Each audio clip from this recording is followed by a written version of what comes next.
Planning for the unknown. Maybe you expect a magician to come here and to give you a brief, because from a planner's perspective, I would say it's almost a nightmare what to plan for, what to prepare to. Just before that, I'll tell you what I do and what we do in the Planning Directorate in the Israeli Defense Forces, and here I have a lot of familiar faces that we see from time to time. And what the Planning Directorate does is we've got three major tasks. One is strategic planning. Usually militaries deal with military policy, and the planning for that we deal, I would say, in a level which is above that, also that and above that, the national level related to the national security. We have a lot of interaction with our government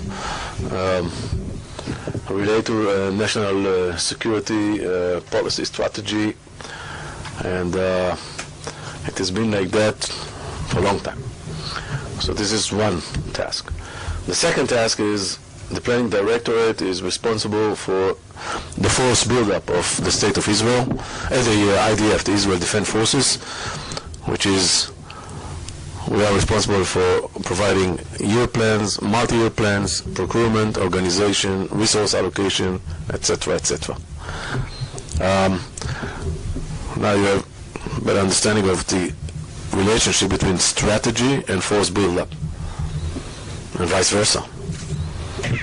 Because the strategy should direct the force buildup, but the force buildup has to have influence on the strategy, because maybe not all of the dreams and wishes can be implemented, so they go together. The third task is we are responsible for the international military cooperation of the IDF, which we have with several militaries around the world. We also have great interaction with the attaché, defense attachés communities here in the community in Israel, and all the attachés, the Israel Defense Forces attachés around the world are part of the Planning Directorate. But speaking about international military cooperation is broader than that. So I won't get deep to that, down to that. I would like to cover today in this 25-30 minutes two issues. One is strategic level and one on the military level.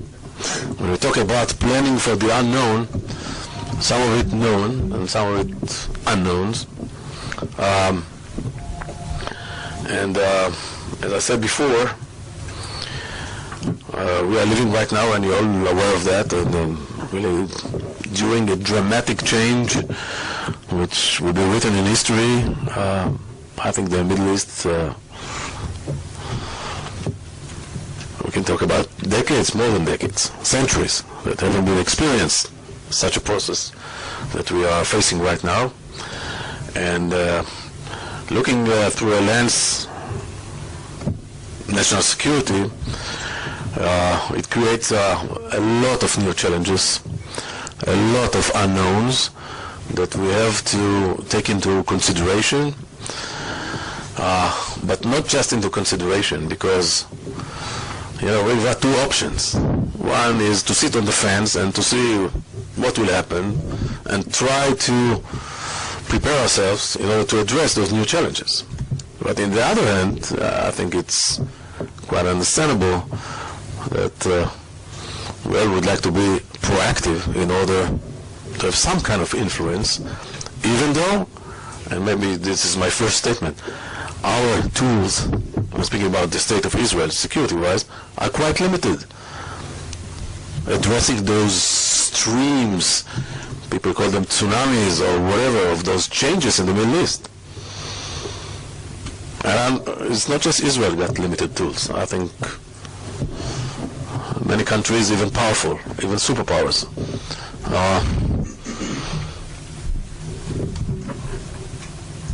The toolbox is, I don't want to say it's empty, but it's those tools are, in order to address those new streams, those emerging streams, are quite, I think, quite limited. But when we look to the future with these unknowns and trying to understand not the options, the possibilities, the potential, what is this width of unknown? I would say the first factor that we have to take into consideration strategically now, in the strategic issue, is Iran. It's way above all the others. Way above all the others. Not because Iran is what it is right now. We have to look to the future. Its regional and beyond regional ambitions, aspirations, its journey to nuclear capability,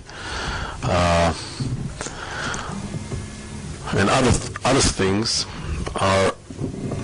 they have the potential to create here a dramatic change, not just in the region.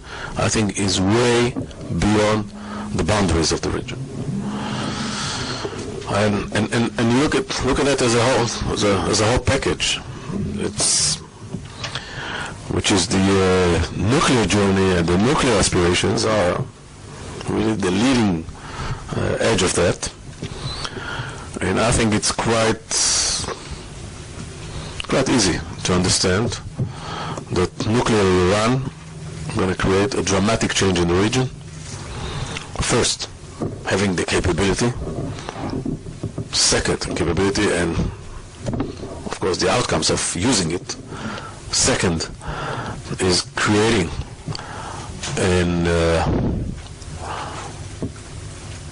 a nuclear race in the Middle East, because I'm sure that other players in the Middle East will try to acquire such a capability. And I would say even more. It can create a process that will lead to a global nuclear jungle. Because if Iran dared to do, so maybe other guys will dare to do. And I can tell you one thing that maybe it's not formal, but the first lesson learned for leaders in the Middle East, to this, what is called the Arab Spring, I will cover that in a minute, is get a nuclear capability and be immune. They consider Gaddafi made a big mistake when he gave up his nuclear program. Who would dare to deal with Gaddafi if he had a nuclear capability? Nobody. Who would dare to deal with Saddam Hussein in 1991 or 2003 if he would have a nuclear capability? No way. No way. So, nuclear race. The second thing is, try to imagine, I would say, the behavior of radical players, non-state states, under nuclear Iranian umbrella. They will be more aggressive. They will dare to do things that right now maybe I'm not willing to do so. I'm going to quote an answer that I got from a senior Indian officer when we discussed Indian military. When we discussed, we had a discussion a year and a half ago. We asked him about Mumbai attack, and everybody knows who was behind that attack. And we asked him, why didn't you, the Indians, do anything? And he said, when the other side has a nuclear capability and a will to use it, you think twice. That means strategically that you are limited, you are more restrained because of you don't want to get into that ball game. So this is going to create a a dramatic change in Israel's strategic posture. Because if we are forced to do things, for example, in Gaza or in Lebanon, under Iranian nuclear umbrella, it might be different. The fourth issue is the nexus between weapon of mass destruction, nuclear one, and terrorism. And this should be also a major concern for the whole world, not just Israel. So this is, and I started with Iran because it's way above all. And now we add it to the turmoil of the regional turmoil, so it's a nice salad that maybe we don't like all the ingredients, but it's a major challenge. About this regional turmoil, from our perspective, and I'll start from the end, okay, from the bottom line, this is not a spring. It's not even close to spring. We all, I think, should identify with the core issues that started those revolutions. It's not just personally. I think we share the same values. But unfortunately, our assessment a year ago that those revolutions will be hijacked by others became true. And now, I think that the picture is not, I would say, kind of a monochromatic, with only one color. No, it's got different colors. There are opportunities here, and there are risks. But when we assess all of those, we think that the risks for the mid-term and long-term are greater than the opportunities. And we're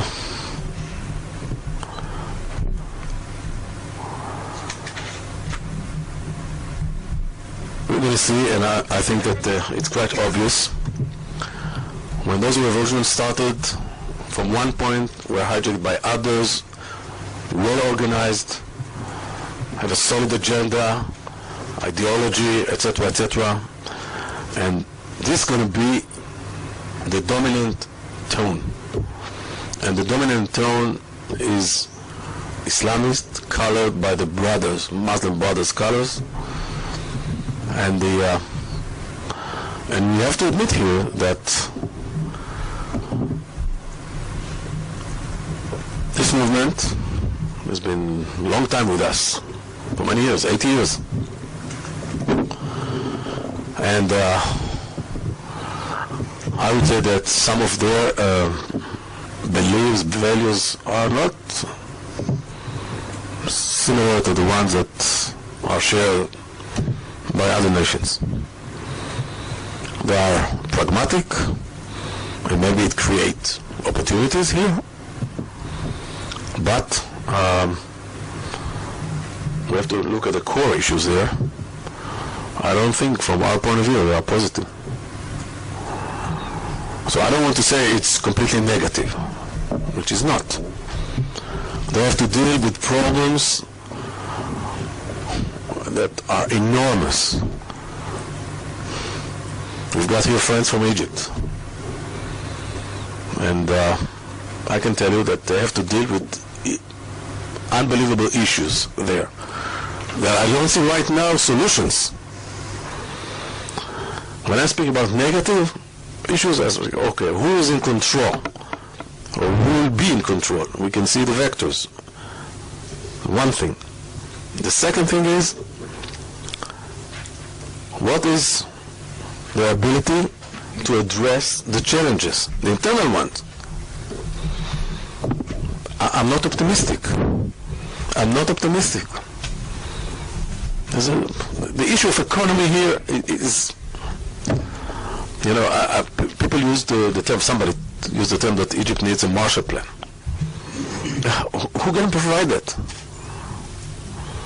So if there are not solutions on that side of the equation, it might incline to negative directions. And of course, the victory of the Muslim Brothers and others in this remarkable process in Egypt reflects the whole region. The whole region. This is, I would say, that we're going to see in this decade and maybe more the rise of the brothers and sister movements all around the area. All around the area. It depends. Each country is a different case, but we're going to see a rise of those within the Palestinians, Hamas, in Syria, in Jordan, in other places. It's the Turkish issue. This is a change. I don't want to say, I can't say, that we're going to see creating a new axis, a new Sunni axis colored by the brothers. I don't say that, because I don't see right now kind of an axis. It's more, they are focused on their internal issues, but there is a reflection of one country to another. I don't want to say it's kind of epidemic, but it's got its effects. So when we look at the opportunities, we look at the risks. There are opportunities. We have to do whatever we can. I'm talking about the whole international community in order to exploit those opportunities. But we must face reality. There are risks, and right now I think they are not balanced. And by saying that, I want to clear something, to be clear and loud, that we don't consider Egypt as an enemy. Far away from that. We don't think that things will be changed tomorrow or whatever. We are talking about processes. A process that might lead to a change. And actually, and I was speaking between the IDF and the Egyptian military, there's a great cooperation to face this new situation.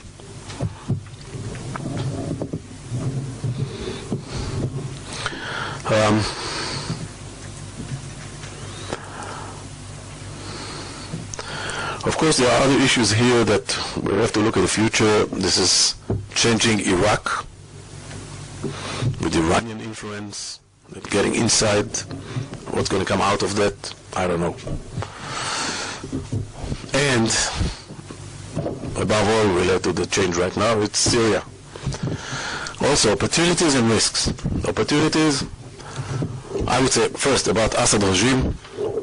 The question is when, the question is not if. And the big question, what's going to be the day after? I don't know. But the opportunity that a major player will be taken out from the radical axis.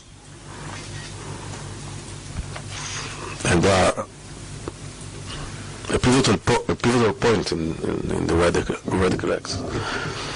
But it's a big question, what's going to be the day after? And I think Syria, which is a major concern related to the day after, because it's not coherent like other countries. It's Sunnis in Damascus and the Sunnis in Aleppo are different. The Druze, the Kurds, Alawites. It's more like the Iraqi case, a different one, that can be dismantled to fractions. And of course, the major concern, the immediate major concern, is the huge stockpile of chemicals, biologicals, strategic capabilities that are still going inside Syria, mainly from Eastern Europe. Still getting in. And that's a major concern, because I don't know who's going to own those the day after. Up till now, what have been transferred to Hezbollah? What will be transferred to? What will be divided between those factions inside Syria, what's going to create? We are talking about huge stockpiles.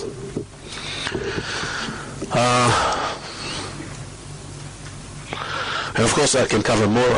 I want to stop here in the strategic level and transfer to the military level. Our national security strategy is challenged in every component. Every component. First, the deterrence. Countries here in the Middle East are working to acquire. Some of them got, some of them not yet. Weapon of mass destruction. Above all, it's the nuclear issue, and of course those chemicals, biological, whatever. The surface missiles and rockets in huge numbers in order to deter. It's a major challenge to our deterrence. The second component that is challenged is our early warning capability to warn from, in the past, was from invasion, big-scale wars. Today, you have to warn from a single terrorist that can create a new strategic situation. The whole world is facing, because of this asymmetrical kind of capabilities, so it's also a challenge. The third component that is challenged is the capability or the ability to not to prevail, to have a decisive outcome from any conflict. What does it mean? We have the capability to prevail, we have the capability to hit very, very, and another very, very hard any adversary. The last rocket will be fired from their side. People tend to, those are romantic views about knockout, like in boxing, that one of the sides is lying on the ground, you count to 10, and that's it. This is not the case anymore. This won't be the case. Maybe we'll understand it after a year, 2 years, 3 years, but the end of the physical end of the conflict will be exchanging fire until the last minute. We won't see a white flag waved, but the outcomes of any activities that we're going to do, it will be seen immediately. And the day after, we were quite, I would say, quite fast to say that the second Lebanon War, the War of 2000, was a complete loss. Strategically, I'm not sure. Look at the outcomes. So today, everything is mixed. Nothing is so clear. So it's also this to have a decisive outcome. It's not like it used to be, not because it's not decisive, because it's the image of that. It will be different. And of course, the fourth component that is challenged is the defense component, by those SSM and SSRs, by the cyber, by many issues. So, and another thing that is challenged, look, Israel is a small country, and our first Prime Minister national security strategy was, well, we have to have a decisive outcome, a very short time, to transfer the war to the other side of the border, not to fight here. Now we are talking about a campaign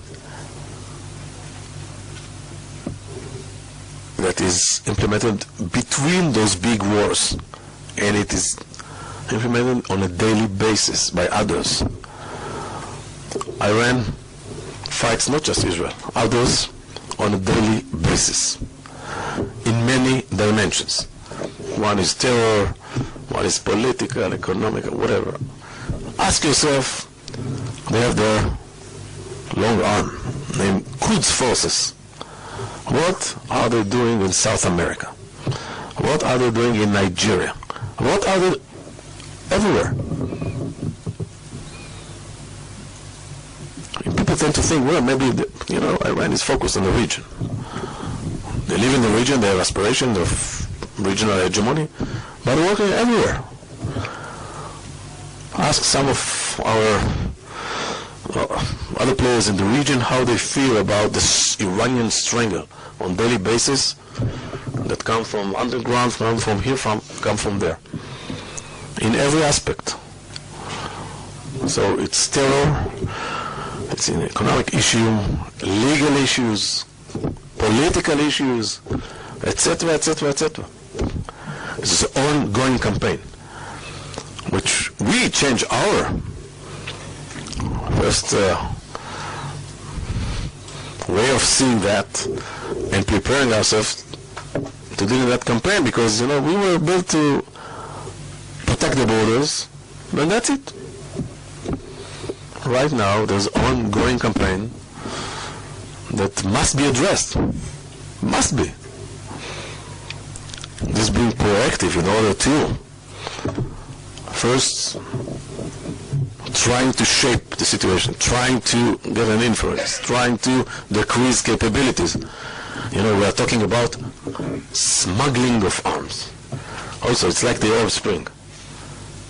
What is smuggling? It's transfer, huge quantities. You have to deal with it, because if you don't deal with it when it is small, it will become a locomotive coming out from this small light there in the tunnel. So we have to deal with that.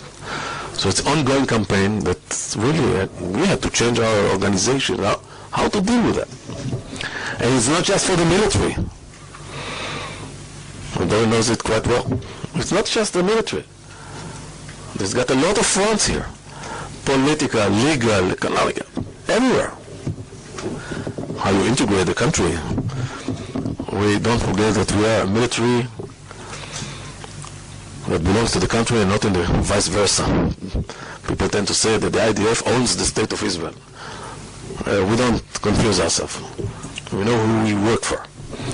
And but how you integrate all those civilian organizations to a coherent effort in order to address all those issues, it's not easy. Talking about the military threat, and this is going to be my last point. Look, I talked about challenging our national security strategy, but now I'm talking about direct threats. We have seen here enormous effort of rearming all types, all kinds, in every aspect. The most popular thing is the surface-to-surface missiles and rockets. We are talking about, if you combine all those elements, more than 100,000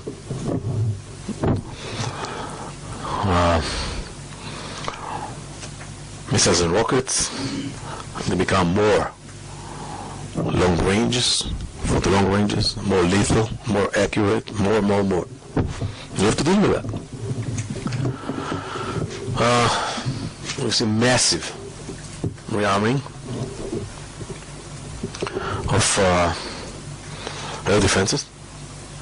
Look, Syria is almost in a point of declaring itself for Chapter 11. But they have money to invest in air defense. In the last 2 years, they've invested 2.5. They invested more than $2 billion in air defense. We haven't seen like that in the last 20 years. Because they understand they have problem with the Israeli Air Force, so we have to deal with those kind of things. They invest a lot of money in order to disrupt our ground maneuver effort, if it will happen. Huge quantities of anti-tank missiles that from time to time find themselves going to terrorist organizations and from time to time find themselves shooting in the yellow buses near Gaza.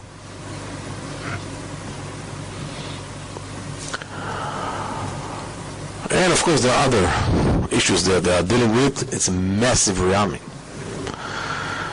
And I wanted to take into consideration another thing, which is also a concern for the long term.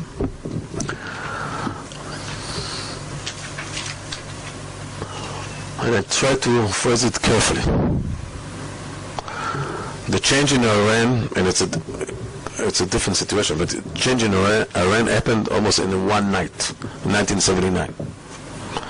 The region is unstable. Other countries can be changed in the future. Other countries that have state-of-the-art Western, state-of-the-art technology, of Western technology, might change. We have to take it into consideration. And I'm not talking about tomorrow or the day after or a year. It might happen in a decade or even 2 decades. But you have to understand, in order to build your capabilities, our capabilities, it takes decades. This is not something that I've got an idea, and don't take Iron Dome as an example. It's a good one, unique, from an idea, I would say from starting point to operational capability, 2.5 years.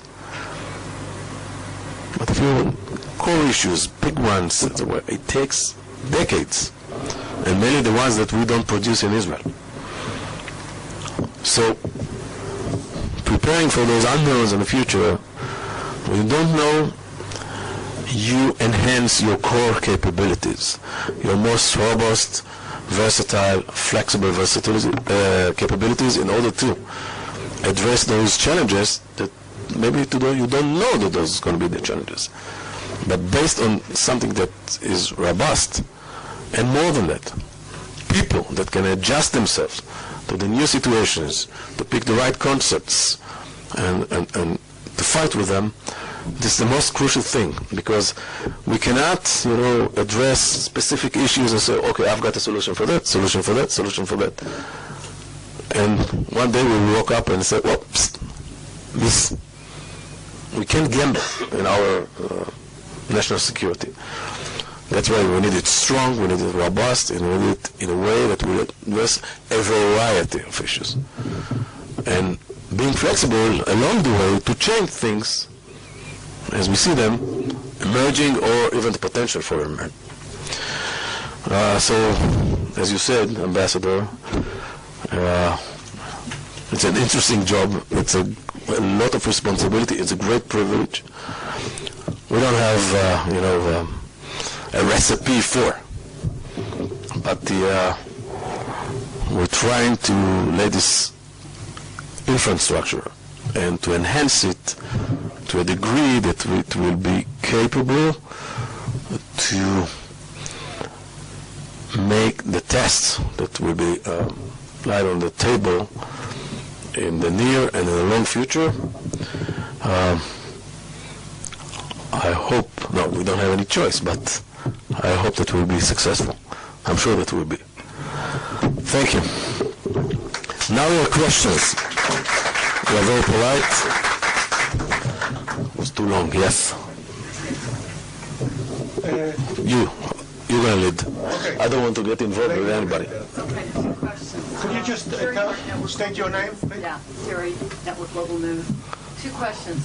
It's been reported that Israel's concerned about the Sinai, whether Egypt can control what's going on there with the Islamic groups. And second of all, will you comment on the recent cancellation or rescheduling of the drill with major countries, NATO, US, and Israel here? First about Sinai. Sinai, as we all have seen that last August, the terrorist attack that were taken from Sinai and caused the life of Israelis, 8 Israelis and Egyptians. Sinai is a great concern. And Sinai right now is a kind of, I don't want to say safe haven, it's not, but for many, I would say players, organization, whatever, they find it quite convenient to be there, to operate from there. There are efforts that are done by the Egyptian military. We know that they want to do more. We expect them to do more because we think it might jeopardize the peace agreement between us and Egypt. It's also they're also a threat to security of Egypt. It's not just Israel. So we've seen players coming from Gaza and from outside the region coming into Sinai.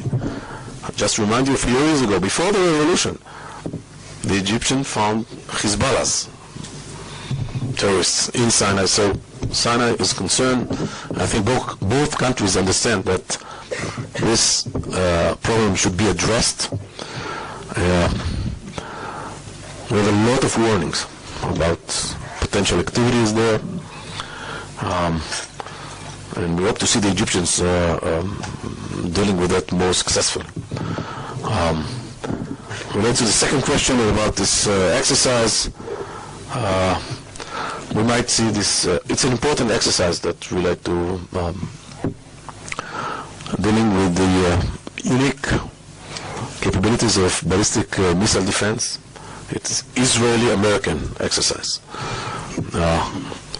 I would say you won't find any kind of even close to that exercise all around the world because only those two countries have the capability, this capability. So we're talking about state-of-the-art new capabilities related to ballistic missile defense. We're talking about integrating American and Israeli systems related to this capability, and we might see this exercise in the second half of the year, of this year. Why was it canceled?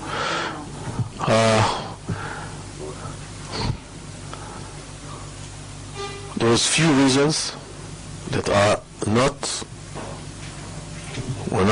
this is not the military level that deal with that. So it was decided between the U.S. administration and the Israeli government, between the two defense establishment. The exercise is important, and it will be, I'm sure that it will be in the second half of the year. Yes, over there, please.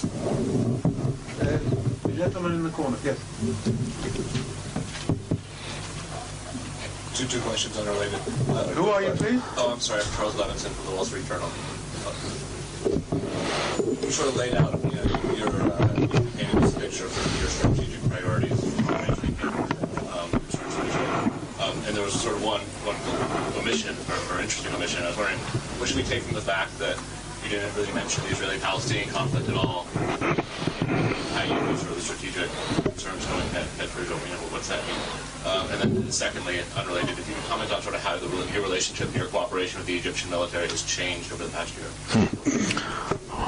First, I knew that the question about the Palestinians would be raised, so it saved me time from the presentation.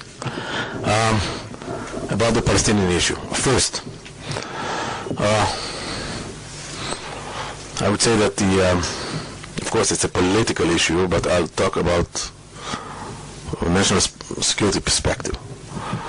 As far as we understand, this issue must be addressed, but if tomorrow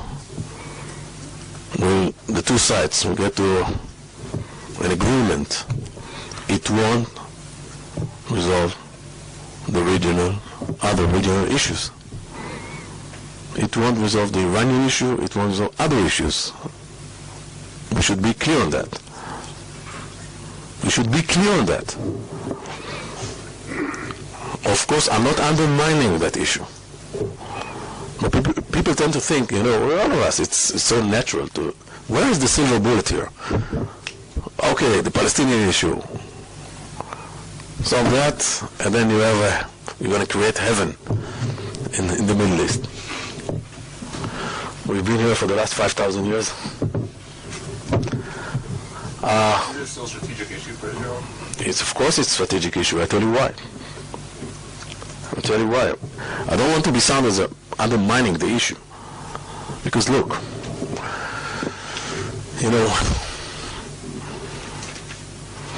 people tend to think, okay, find an arrangement between two landlords, okay?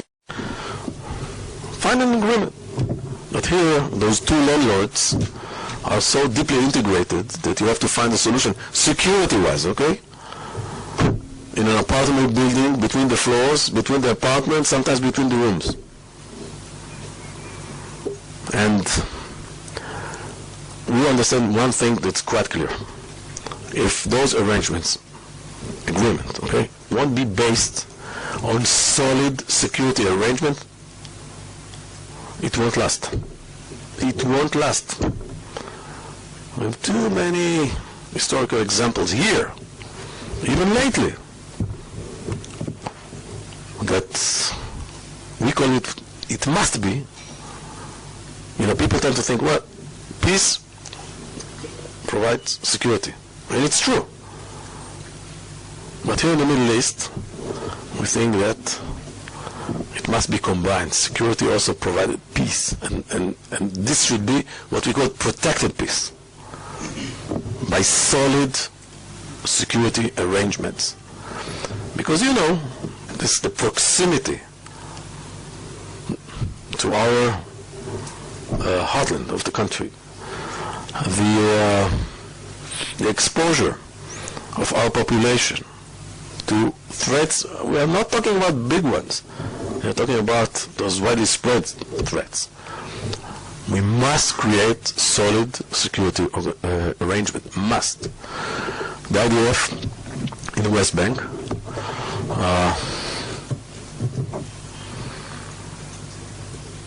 under the directive of our political leadership, continue to support the PA in a way.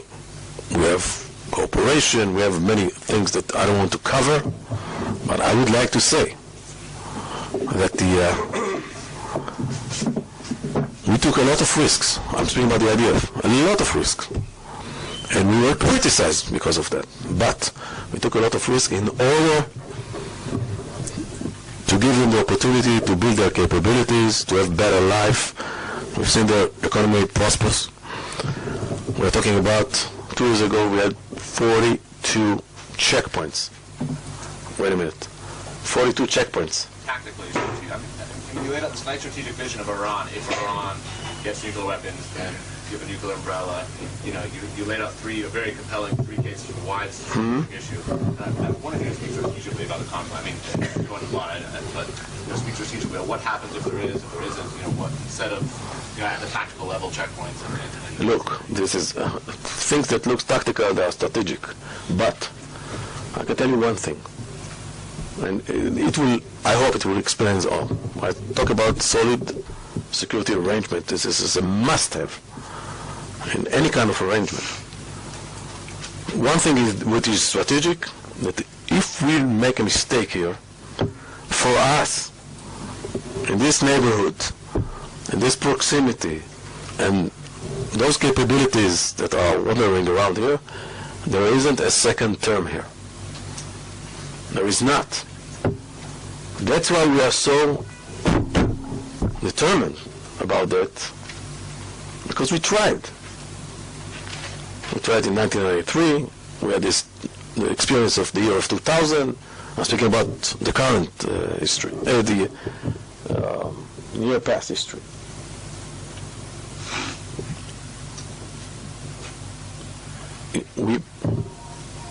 I hope that we will have to pay for that, but the risk here must be addressed. Must be addressed. I'm speaking here from security. Dory. Let me pick up from Charles Levinson's question and perhaps frame it slightly differently. Dory, go. Let me It doesn't work. Charles Levinson's question and reframe it slightly. The conventional wisdom in the past was that the Palestinian issue was a central motivation for the hostile intentions of our adversaries. Now, you solve the Palestinian issue, and the hostile intentions of neighbors who have strategic military capabilities will be reduced. With the rise of Islamism, Muslim Brotherhood in the case of Sunnis, the Ayatollah regime in Iran, do you see that the Palestinian issue still is a major factor affecting hostile intent on those sides? Or there are independent ideological factors affecting hostile intent? And therefore, you've got to solve the Palestinian issue, but it doesn't have the same impact as people used to think it did. I'm looking at intentions, I'm not looking at capabilities. I don't want to say that resolving the Palestinian issue will have a zero impact on the region. This is not the case. Because I think when you look at the Arab Street, they have their own views about this conflict here, and there's a tendency for the Palestinian issue. It's quite natural. And I think, so it's not have a potential of zero impact. There will be an impact if we'll move forward with that. But, as Dory said, I don't think it might help, but a portion of that out of the whole picture is not so significant. Is not that it will have a positive contribution. But this is not the silver bullet that everybody looks for. Yes, please. Dan Williams from Reuters. A question on Iran. Can Israel contain a nuclear Iran? Should it go? Should it contain the bomb? And are you planning for that eventually? Responsible for long-term strategic planning. I just had a second question. About 2 years ago, in April 2010, there was a WikiLeaks about U.S. diplomatic pressure on the Egyptians to change their force posture. The Americans were unhappy with the emphasis on tanks, given that the only possible adversary the Egyptians would be preparing for would be Israel in the future ground war. Given the changes 2 years hence, would you like to see a change in the Egyptian force posture? And has Israel asked the Americans to apply leverage, given U.S. support the Egyptian military? About the first question, this question should be addressed to the government. We as the military guys, we have to provide the government tools in the box. If the decision to use them or not, it's a few blocks from here. So we are highly invited to ask them if they are willing to contain nuclear Iran. I talked about the risks out of that, and I will use what the President Obama said. Nuclear Iran is unacceptable. The second thing about the Egyptian military, look, it's not our tendency to deal with it. I think Egypt faces a lot of challenges.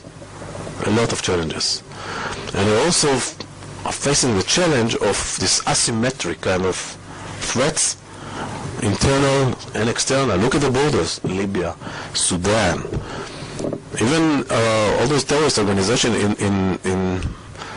in Sinai. I think creating for them new challenges which they were not used to deal with in the past. I think they are right now in the same process that we were many years ago. How to adjust yourself to deal with, address those kind of threats. So the Egyptian military is a strong military, big one and strong. Right now, this is the dilemma that they have. Okay, how they make this one organization into, I say that the IDF consists of 3 different militaries. One that deals with terrorism and asymmetric, one that has to deal with traditional conflict with militaries, and one that has to do with the countries that we don't have mutual border with. All 3 in one. So the Egyptians are also right now in the process of creating, understanding and creating new capabilities in order to effectively address those challenges, which, if they will be effective, I think it will contribute to the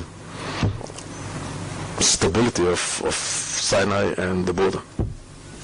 Yes, please. Yes, Chris Mitchell with CBN News. Later this week, the U.S. Chairman of the Joint Chiefs of Staff, General Dempsey, is going to be here. There are reports that part of his mission is to pressure Israel to promise not to attack Iran unless they first inform the U.S. Can you comment on those reports and on the strategic importance of the U.S.-Israel relationship? And finally, what about Syria? What do you see, if you see that Assad's fall is inevitable, who do you see taking over after? Last week I was in Washington. I got there 6 foot and above, and look what happened after the pressure. That's what left. No, just joking.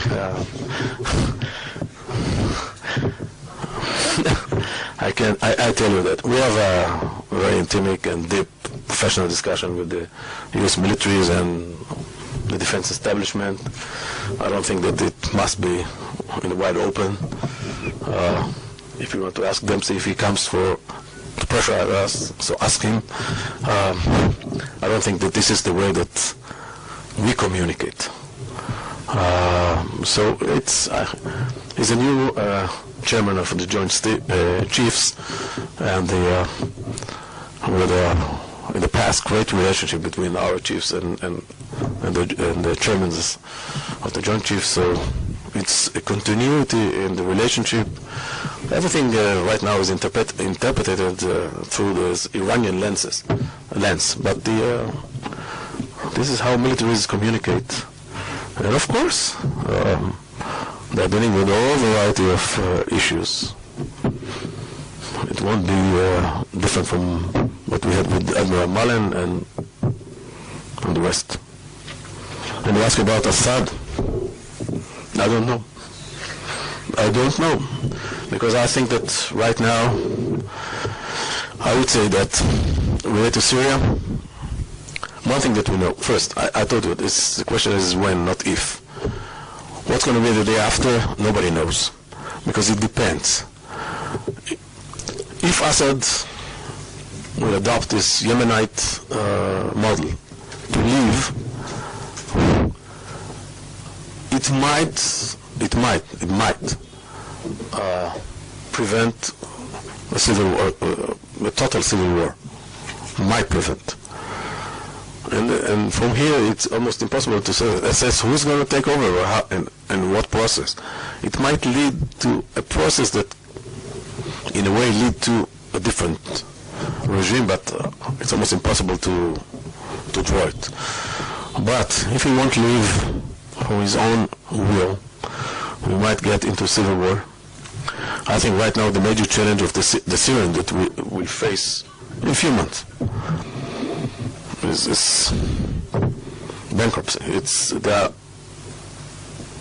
The reserve will be zeroized, and this is going to create, I think, internal turmoil. We should expect a lot of refugees to many countries. This is the major challenge because they are running out of money. So, if he will leave, it might prevent a civil war. If it will be a civil war, it might be a disaster. The penultimate question. Yes. Yes, I'm Amir Eshel from the Media Line. I wanted to ask you, in light of the changing strategic environment which is finding itself in, and since you are responsible for force building, do you see a window of opportunity to reduce some of the expenditure on traditional armament, tanks, armored divisions? Is this the time to divert the limited resources the Israeli army has to answer the other threats? It's a zero-sum game, and we are trying to juggle here with all the balls. It's a zero-sum game. One thing that I've learned from real life, related to insurance policy, when the risk is higher, so you pay more. You have to pay more for your insurance policy. And the IDF is the real insurance policy of the State of Israel. And sometimes there's a great dilemma between choosing that and canceling that. Yes, there is a change. There are many changes. But I told you, we are three militaries in one. And when the other side, the adversaries, we find out that we are weak in that part, they will be sucked to that. And we cannot allow ourselves to have too many weak points here. So it's not trying to balance. It's not trying to balance. But yes, you see more unmanned vehicles, air, ground, sea. You see, there are changes here. But if you ask me, this is going to be cancelled. You say no thanks, no this, no. It's not the case. This is not the case. It will be irresponsible because we have to be robust. You don't know what's going to happen tomorrow, and suddenly a threat that you said, well, it's gone, already gone. It's there, and now you don't have the right tools to address it. So there are changes, but you don't see as a trick here that create a new military. Okay, last question, please. At the back. Yes.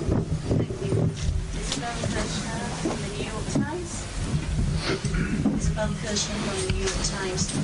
There's been a lot of talk recently that the Iranians moving uranium enrichment into the Fordo underground plant represents some kind of military deadline for Israel. I wondered if you can comment on that. And if there were to be military actions by whoever, whenever, against Iran, I'm just curious, do you think that would necessarily lead to regional war, as some have suggested, or much less of the actions? That seems to suggest. Let me disappoint you. Don't grab me into that. We had a lot of things to do in order that all of the options will be on the table, a real one, a doable one, about decisions, about red lines, about this is for the political leadership.